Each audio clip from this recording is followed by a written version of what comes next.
Detroit Police Chief James Craig announced the city's crime stats for 2020 and says the pandemic is to blame for some of the increases in crime. CW50's Chris Walker has more. Violent crime is up in the city of Detroit. Police Chief James Craig made the announcement Wednesday during a briefing on 2020 crime statistics. We knew that there was an uptick in violence. We knew we were struggling with the pandemic. And then we shouldn't forget about the days and weeks of protests where we had to redeploy staff.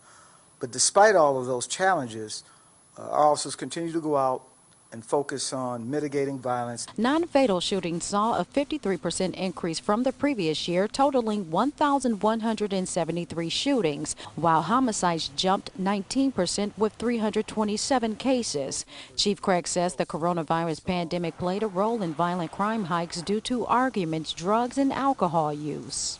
So again, when I speak about what's occurring here in Detroit, I will also include what we're seeing, what are the common factors that we see in other cities.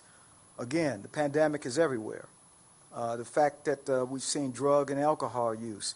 And so with that increase, certainly the ability to resolve disputes becomes extremely challenged. Although shootings increased, the city saw double-digit reductions in sexual assault, carjackings, and robberies. Chief Craig says he's glad to close the chapter on 2020 and hopes that 2021 proves to be less violent. If we're going to collectively reduce violence, we got to first continue to move forward very assertively in dealing with this pandemic. And I think once that happens, and it's starting to happen now, we're going to see great change. Reporting in Detroit, Chris Walker, CW50 News at 10.